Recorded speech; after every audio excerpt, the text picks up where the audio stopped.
Welcome to Girl, Relax, and Trust God, a faith-based podcast for women ready to reclaim their peace and joy by trusting in God's plan.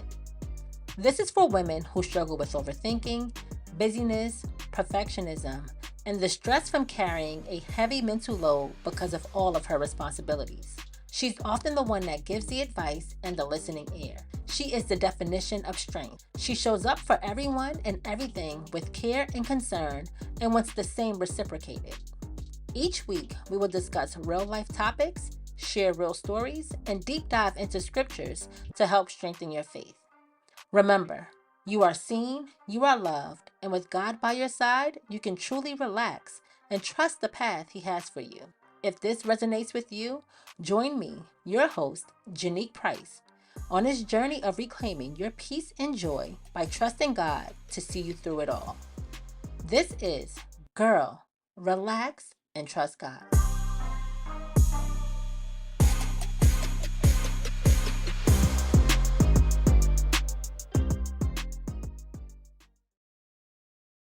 Hello, and welcome back to Girl, Relax, and Trust God, a podcast for women ready to reclaim their peace and joy by trusting in God's plan. I'm your host, Janique Price, and I hope you all have been well and just out here relaxing and trusting God.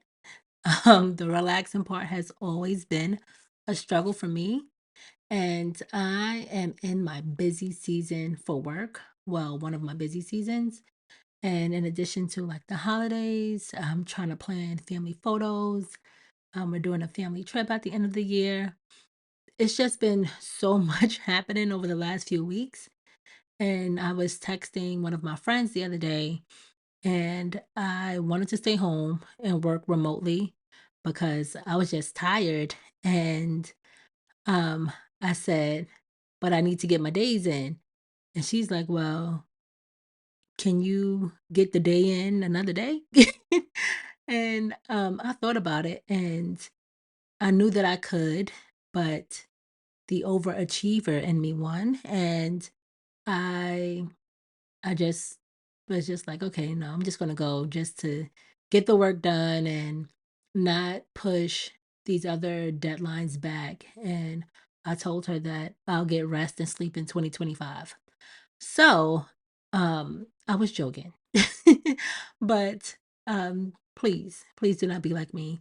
And, something that was coming up for me after we had that conversation and as I was planning for, just upcoming episodes, I need to get out of the habit of just trying to get things done for the sake of getting them done.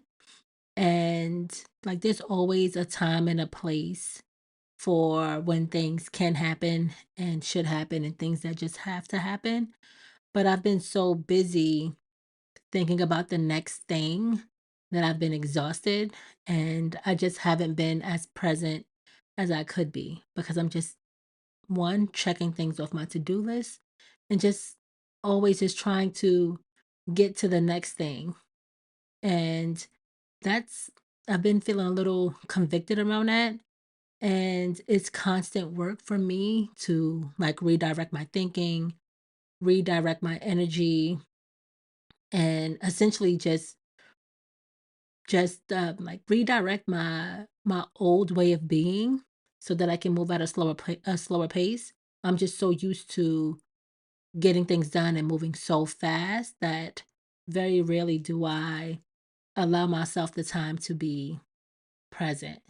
And so that's what we're going to talk about today, about busyness and being present. And you may hear some of the pages in of my Bible in the background, but something that I had to unlearn, and I'm still reminding myself of this unlearning, is that busyness doesn't always mean progress or productivity. And a lot of people equate busyness with being productive. And, I'm coming with a definition, but busyness, based on dictionary.com, is defined as lively but meaningless activity. And I was like, Okay, dictionary.com. That's a little harsh. Like meaningless? Why does the activity have to be meaningless? But I had to do a little bit more digging and was looking up the word busy, which means actively and attentively engaged in work or just full of activity.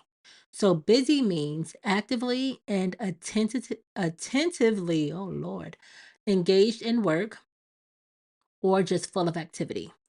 And busyness is defined as lively but meaningless activity. So, with busyness, you are always doing one thing and moving on to the next, and really not enjoying the moment. You're not being present because it's just another thing that you have to check off of your to do list. And someone like me, I am a planner. I like to plan so many things in advance. And I'm also a futuristic thinker. So I don't know if you all are familiar with Strengths Finder 2.0, Strengths Finder 2.0. And it's like an assessment to learn about like your personality traits, your leadership traits. So there are just like some traits that depending on how you answer the questions, they'll give you your top 5, and one of my top traits is being futuristic. And that means that I am always thinking about the future. I'm always thinking about the next thing. So for me, I'm very like rarely settled. And I am always thinking about the next thing, whether it's like, okay, what do I need to add to the grocery list? What do I have to do this weekend? When does Ava have her next swimming lesson? And where do I have to be for work tomorrow? So my mind is just always moving, and I'm like, okay, what are we doing next month for family time? Do we have everything we need for our family trip at the end of the year? It's just always thinking about the next thing, but also thinking about different business ideas and different places I want to travel. So I have a very active mind. And I have to actively remind myself to slow down and be present in the moment because I can just get caught up in just thinking again about the next thing. I remember one time we were at the dinner table and my husband mentioned something. I think he mentioned wanted to visit a family member. And I grabbed my phone and I'm looking up flights. I'm like, so when you want to go? And he's like, I just said it. Like, let me get time to think. But I'm always, again, thinking about the next thing. And it's funny that being futuristic is one of my strengths, but it also causes me to overthink. It also causes me to overplan. It also causes me to really not be settled, but at the same time, always be prepared and thinking about the future. So, what does it mean to be present? So we discussed busyness, but what does it mean to be present? And to be present means being, existing, or occurring at this time or now. Being, existing, or occurring at this time or now. Or it simply means being here.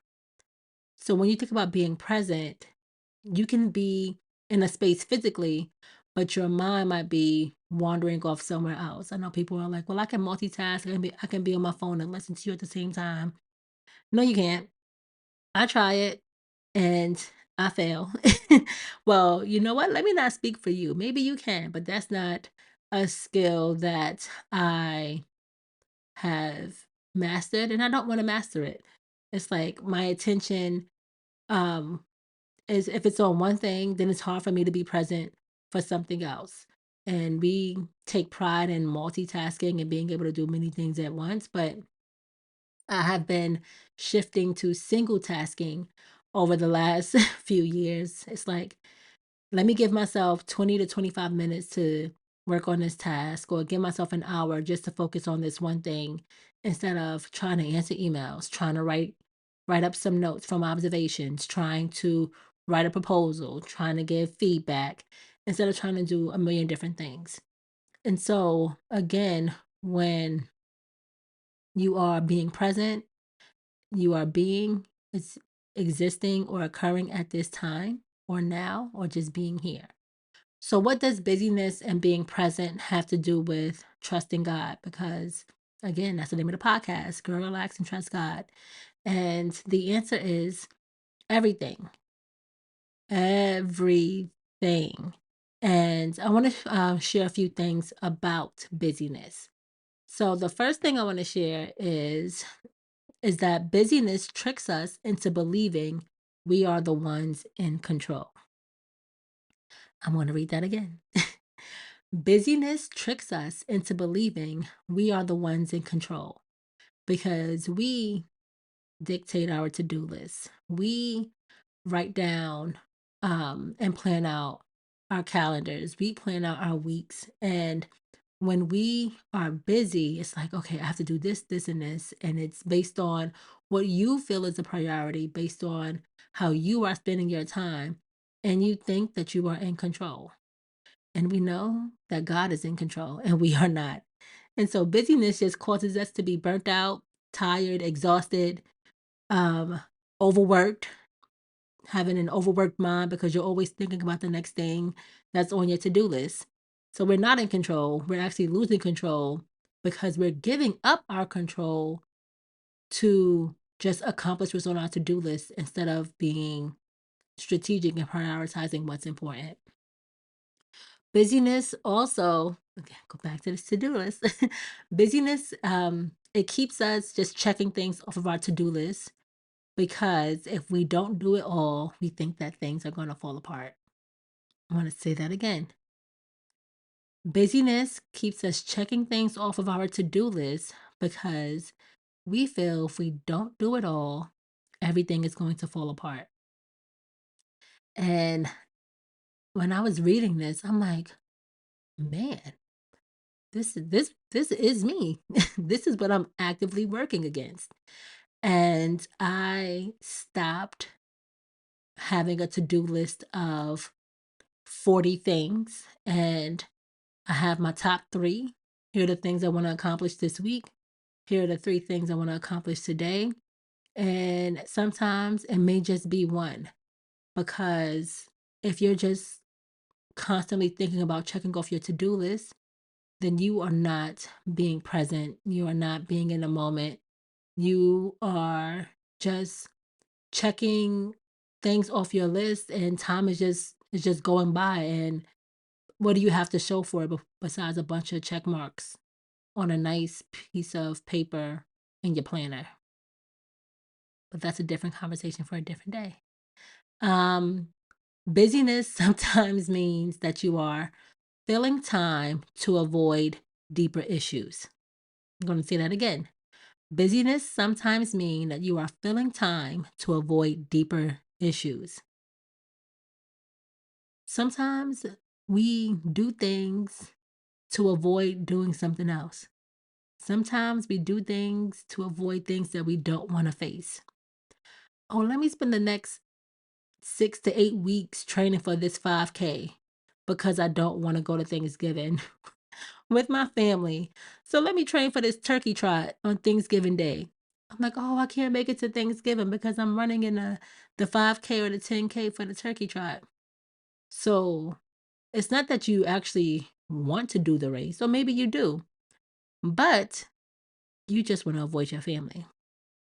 And so, again, busyness sometimes mean that you're filling time to avoid deeper issues.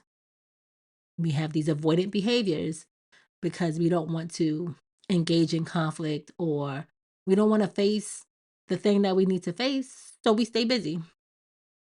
And the last point about busyness is that it distracts us from God because most of the time when we're busy, we are sacrificing our quiet time. We are sacrificing our prayer time. We are sacrificing the intimate time that we need to have with God to do something else on our to do list, or sometimes just to sleep. And this is something that it hit me a little hard because I felt myself falling in like a bad habit of, again, this is my busy season. I have all these things to do. And what is being sacrificed? I'm not getting up as early as I used to because I'm tired.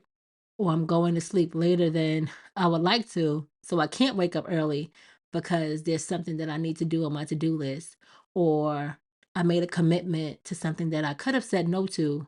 And so my time is not being used wisely, and it's impacting my relationship with God. And we have to remember, like, our goal here, our goal is to we're trying to reclaim our peace and joy, and we are giving up the behaviors that don't serve us and that don't bring God glory, that does not the behaviors that don't honor God. And we're doing that by surrendering. We're doing that by surrendering those behaviors and trusting that God's plan is better than any plan and any planner. I don't care how pretty it is and how many stickers we have, that his plan is better. And so we have to stop filling our days with quote unquote meaningless tasks and avoidant behaviors, because we are essentially running away from our peace. We are essentially running away from our joy, because we are packing our days with things that don't matter instead of prioritizing time to be present with God. So I know I said a lot and I got more to say. So this episode is called Girl, Break Up with Busyness and Be Present. And I'm going to be reading from Luke today, and it's about our homegirl Martha. And if you're familiar with the story, Martha was something else. But I'll be reading from the Life Application Study Bible. I'll be reading Luke chapter 10, verses 38 through 42.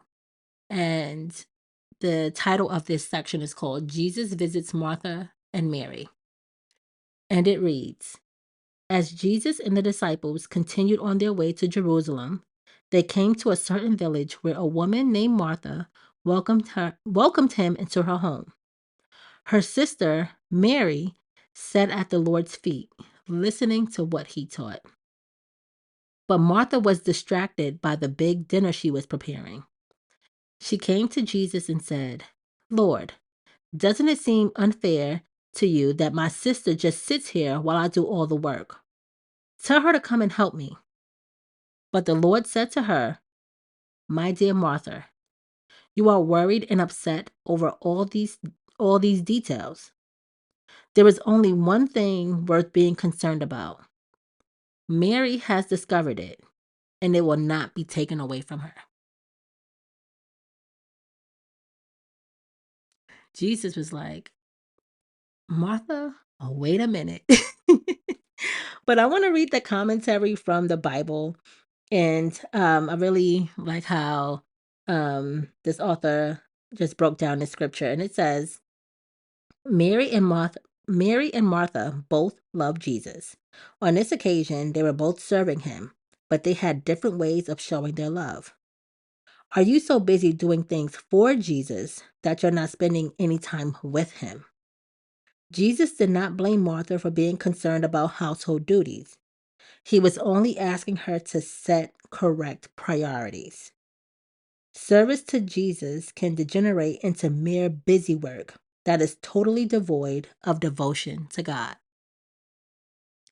When I read that, I was just like, wow. And what stuck out to me was, are you so busy doing things for Jesus that you're not spending any time with him?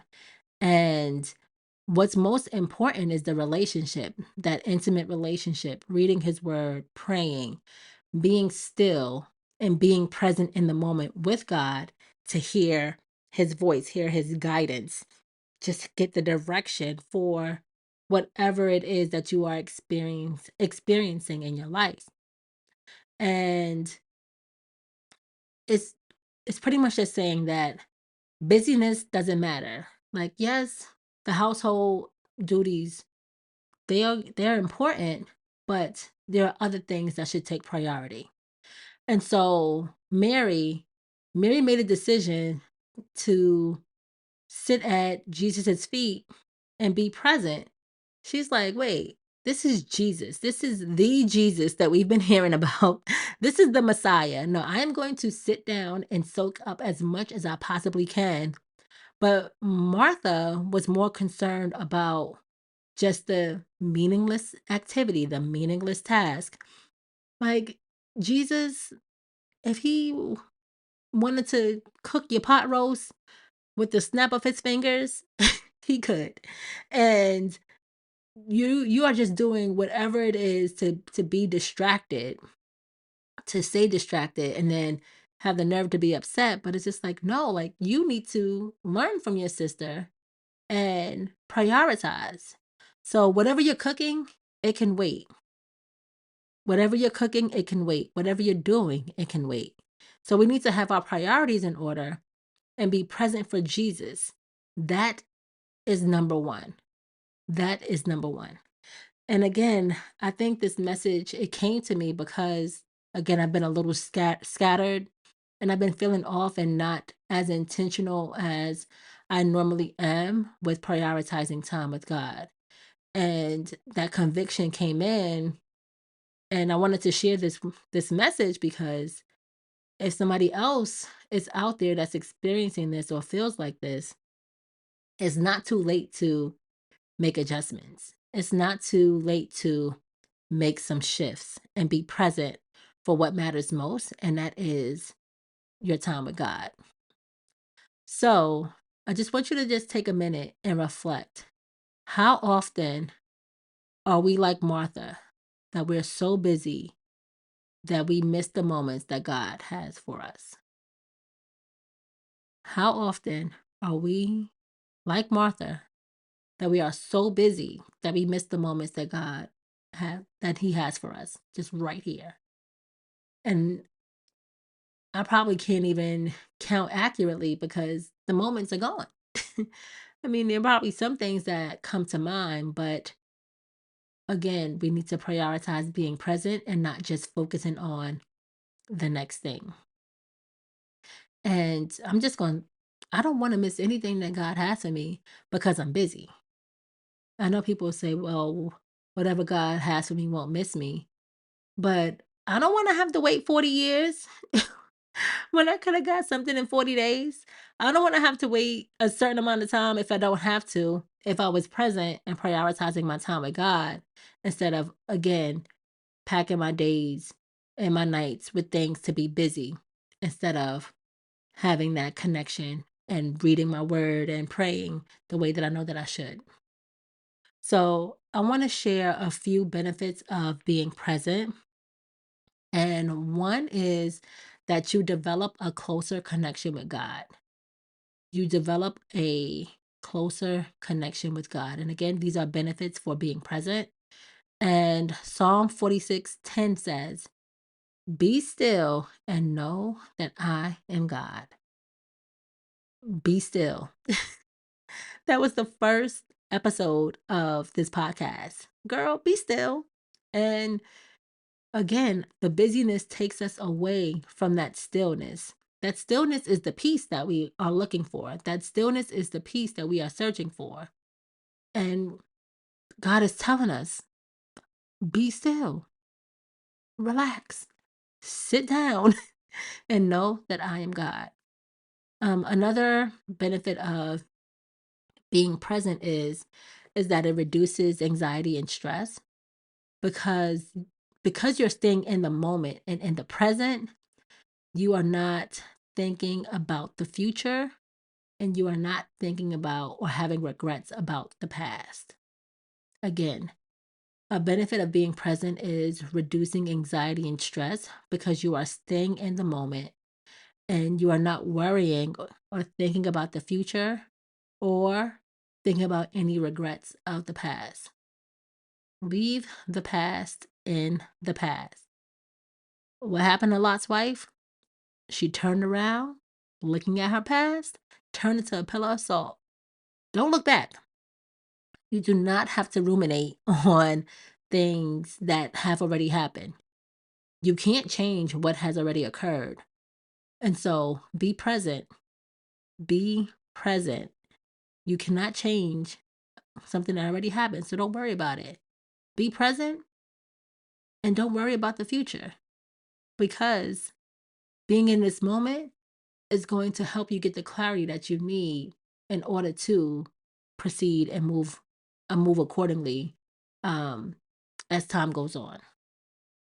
And Matthew 6:34 gives us clear instructions as well about not worrying about the future.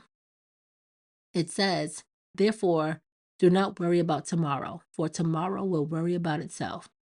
So, girl, relax. I mean, that part's not in the Bible, but you get it.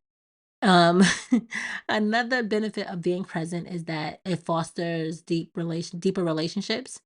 So again, we can fully engage with the people around us. When we're not busy, we have our phones down, we're engaging in conversation.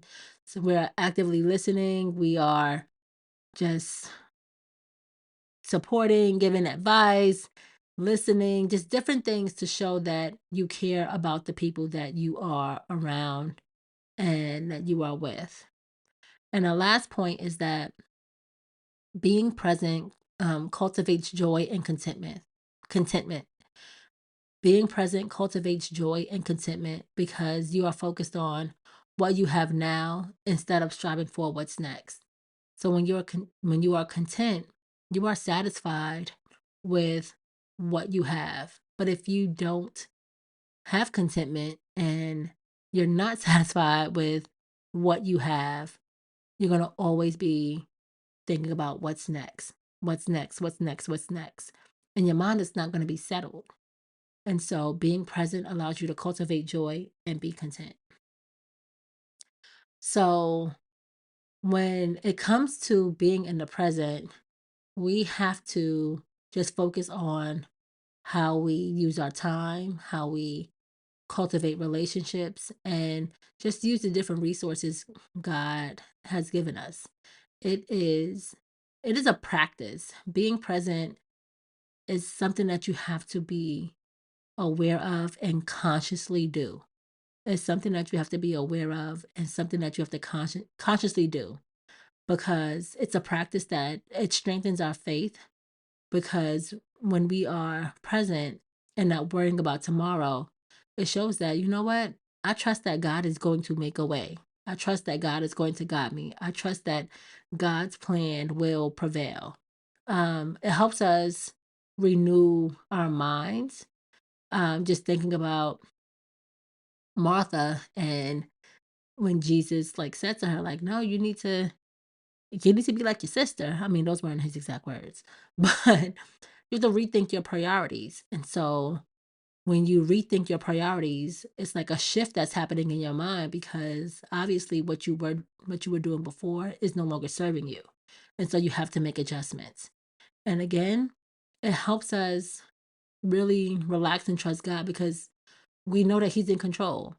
And if we believe that he's in control, we can't just say it just to say it. Our actions have to show it as well. Our actions have to show it as well. And so I say all this to say that this is a journey. Like this Christian walk, this walk with Jesus, this walk as a believer is not just a destination. It is something that we have to be conscious of and aware of every single day. We have to be aware of our thoughts, be aware of our actions, be aware of just how we navigate and maneuver through life. And when we are engaging in behaviors or activities that don't serve that purpose of walking with God, then you know what? We have another chance to do it again. We have another chance to get it right. So again, this is not about perfection and being the perfect Christian and the perfect believer because that doesn't exist. Perfection doesn't exist. The only person that was perfect was Jesus. So it's about just being aware and just trying our hardest and just doing our best to walk in the way that he wants us to walk. And it's not walking in a way of busyness. It's walking in a way of being present and being still. So, how do you break up with busyness and embrace being present? I am glad you asked that question because there are four simple steps. You just have to stop, and you know what I'm going to say. So, stop, take a breath, observe. Now, the observe part, I'm big on journaling and reflecting. So journal and reflect how you spend your time. Here's some questions. What takes up most of your time? What needs more of your time? What needs less of your time? Do you have time for God? What needs to be prioritized? And there's something that I teach my clients and school leaders that I work with, and it's a method called the 4Ds. So when they tell me, "Oh, I'm just so busy. I don't have time to do this. I don't have time to do that." We look at their calendars. I have them like write, make a brain dump. I have them write or show me their to-do list. And after we just look at where their time is going, so it's kind of like a time audit. We break things down into four categories: do now, do later, delegate, and delete. And this is the way to help with prioritization because, again, are we doing things that takes up a lot of time because we want to avoid other things? We got to reflect on that and then we got to check that because what we're avoiding, we're going to have to face one day. And so it'll just be easier for you to not do something to avoid what you don't want to face and just create a plan to face the thing that you're trying to avoid. I know I said a lot, but again, those categories are do now, do later, delegate, or delete. Sometimes you just need to just say no. No, I'm not going to do that. You know what? No, I'm not going to go to this place. No, I'm not going to go to the grocery store. No, I'm going to do an order on Instacart. Or you know what?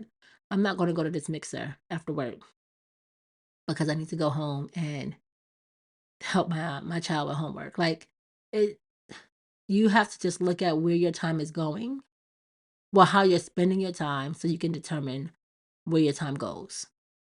So again, do now, do later, delegate and delete. And the delegate part is always the hardest for people because again, it's that control.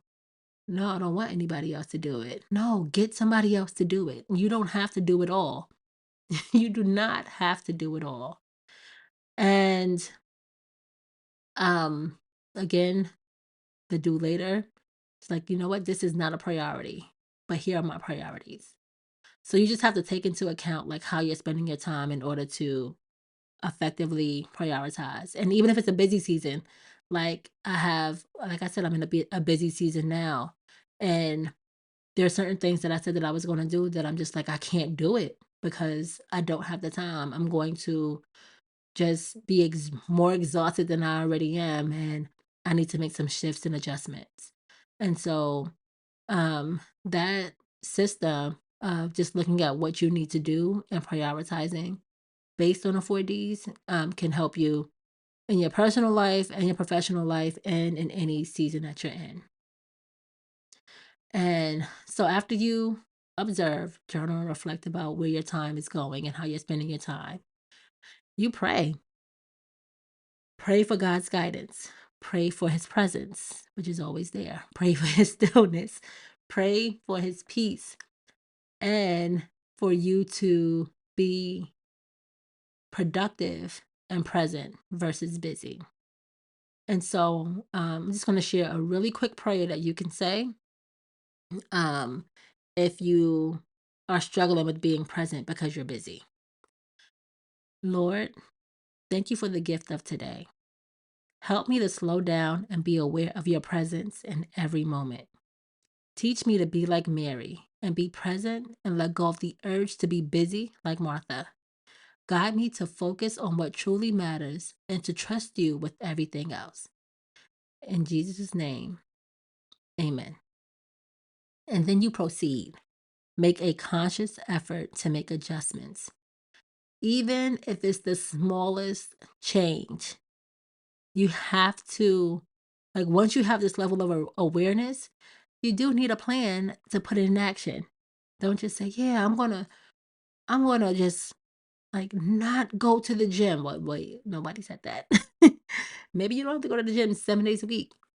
So maybe you can cut back to five and see what other fitness activities you can do to supplement for the 2 days that you are going to decrease. So again, it's about making a conscious effort to make adjustments based on your level of busyness in order to be more present. So again, it could be the smallest thing. It may just be, you know what, let me reflect on how I spend my time. Maybe that's your first step. But when it comes to moving forward, you need to really reflect to see where you need to make the adjustment in order for it to be sustainable. You don't want to just say, again, yeah, I'm just gonna either go to the gym seven times a week versus like you don't go 7 times a year now. So baby steps. So again, it's about making a conscious effort to make adjustments. Reflect on how you're spending your time, and then you proceed from there. So I feel like I've been talking for a long time. So I'm gonna stop I'm gonna stop here. But I wanna just thank you for tuning in today.